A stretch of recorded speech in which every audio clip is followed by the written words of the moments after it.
This Porsche 944 was abandoned in a field for 15 years. Man, getting this thing out of there is gonna be interesting. Yeah, stop. But we were contacted by a junkyard to try to save this before it gets scrapped. Can we do it? I don't know, but even getting out of this lot took over 3 hours, so let's find out. Yeah, I don't know. I mean, the body on this is pretty straight. Once we get it back to the shop, get it all cleaned up, then we'll make the decision if I want to make an offer on it and try and revive my 1983 944. All right, so time to drag it out? Yeah. What do you think? Just hook it up with the trailer and then drag it out into the gravel and then we'll load it up from there? That's fine. I mean, we can back up a little bit if you want, but it doesn't matter. I ripped this bumper off. It's on our job. No, it'll be okay. All right, everybody needs to steer clear. Hold on. Everybody get out of the way right now. Brent, get out of the way. Brent, out of the way.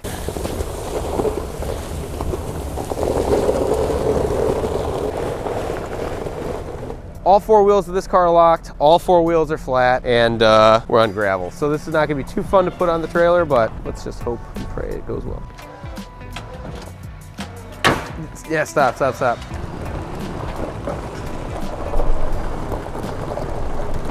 yeah, basically what we had to do is try to pull the car out even farther and line it up with our trailer. And it took another hour just to get it up on the trailer using jacks and a bunch of other different methods. It was not a fun time because we were on gravel. But once we finally had it back at our shop, we wanted to take you guys through our good first look of the car, having not seen anything yet. All right, so first things first, we had to put it on jack stands because all the tires were flat. And now we're gonna try and get the hatch to open. Brad, don't focus on my butt, dude. Focus solely on his butt. So with the 944, it's not one singular latch, it's actually 2 latches on the side. So he has to pull them both together to be able to pop it up.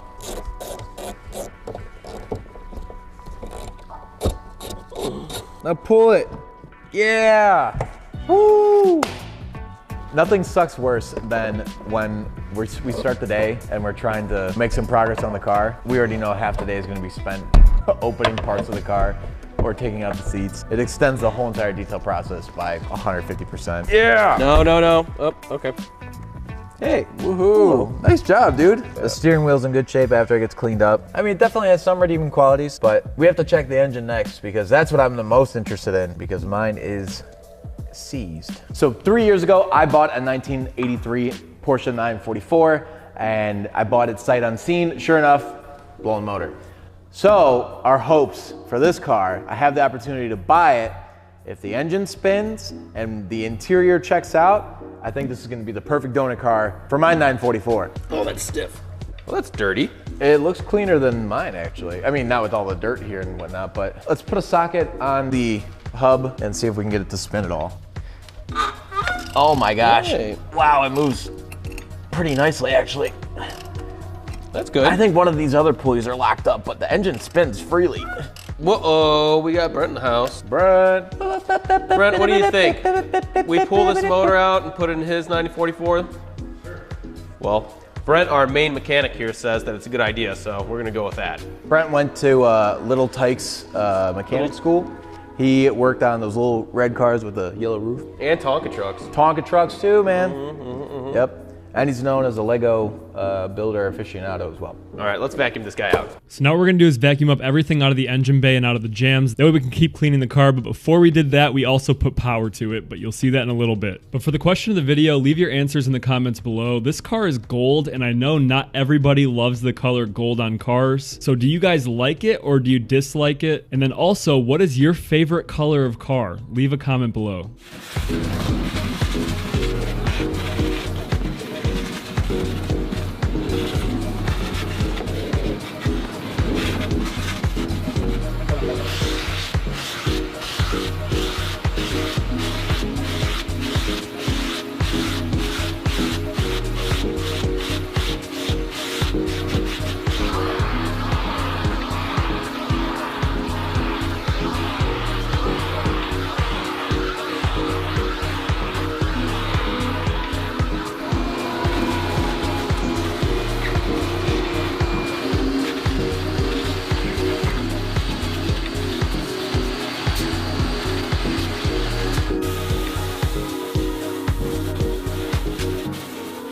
I'm pretty sure in order to get the headlights to pop up, you have to have the key. We don't have a key. So we're just gonna put power to it and see if it does something. Key stinks. Hey, That little guy. Anything else? Hey, hammers. All right, ready? Oh! Are they on? No, they're not on, but they're up. The lulls. Oh yeah. Dude, those work good. Those work better than mine. Those work really well. Amazingly well. Wow. Dude, these work incredibly well. Yeah. That gives me good hope for the motor, man. I'll be honest. Okay, now starting on the exterior of the car, we're going to begin with the wheels, and you might be questioning why we would even clean the tires on these. And the reason is because if someone were to buy these rims, then at least they're not lugging around a dirty tire, and it makes it a lot easier for them if they want to switch them later.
And when you're washing a car, make sure you don't forget inside the gas cap because that can get very dirty and it's very easy to miss.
And now we're going to give the engine a really good cleaning because, as RJ's been saying the whole video, he might want to take this one out of this car and put it into his Porsche. And since we've been talking about it so much, I want to test your knowledge. If you know what this engine is, leave a comment below.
So RJ was slaving over hot seat rails, and they won. There's absolutely no way we're getting these out. They're frozen solid. Honestly, the only way I think to do this would be to either angle grind underneath the seat completely or cut the bottom of the car out. We completely destroyed these seats to remove them, so instead we are going to opt to just clean them as we can, try to get into every nook and cranny we can, and kind of save them a little bit. So we don't talk about our tools that often, but this is called a tornador. It's basically a compressed air tool that blows air through this little hose right here, and it spins around this cone and creates kind of like a vortex. And it's pretty aggressive and powerful. It actually really does a good job of like splitting all the fibers out of the carpet and blowing all the contaminants up and out so you can vacuum it up. This is one of the best tools that we've ever bought and used in detailing. And in this case, with the seat being immovable, I'm gonna blow underneath the seat and watch how much crap that it blows up, out from underneath the seat so we can vacuum it up.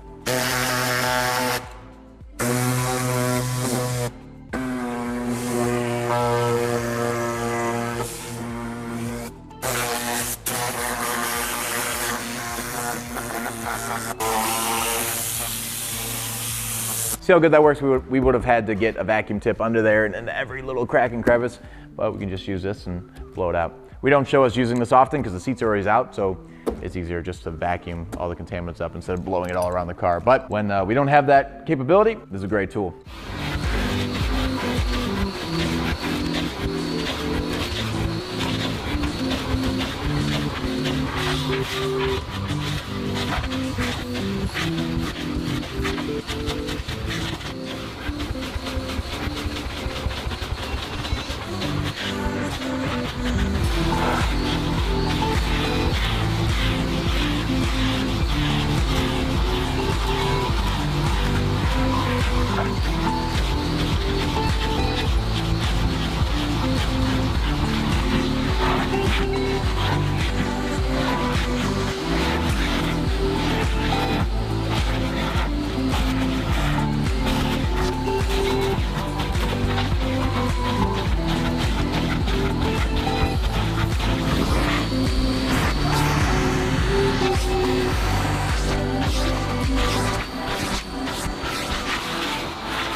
I'm not gonna use a drill brush on these seats when we go ahead and extract. So I'm just gonna use our pump sprayer, spray the cleaner on the seat and then suck it away, just to hopefully lift up that top layer of dirt and grime without damaging the seats. Because these are pretty nice, even though it's gonna take a flipping hacksaw to cut them out, so.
And now we're going to clean all the interior plastics with an all-purpose cleaner, magic eraser, and a soft bristle brush. And it's really satisfying watching them get cleaned because you can see this brown interior come back to life.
All right, so time to polish the car, and unfortunately, the clear coat on the hood is non-existent. And you can actually see on the quarter panel here, everything that was facing the sun is starting to peel and fade, and then everything that is vertical still has clear coat. So we're just gonna polish the pieces that actually have polishable paint. But actually, one of the strangest things is that the roof has all the clear coat left. So I'm not sure why it peeled off the hood, but it didn't peel off the roof. So we're gonna finish up the polishing and then take a step back, look at the entire car. I need to figure out a way to test this engine without being able to turn the ignition completely. So I don't know if we're gonna have to hot wire it. If you guys have any idea of how to check compression on a car that you don't have a key for, please drop it in the comments below, because there's no way I'm gonna pull this engine and then find out that, you know, it's low on compression.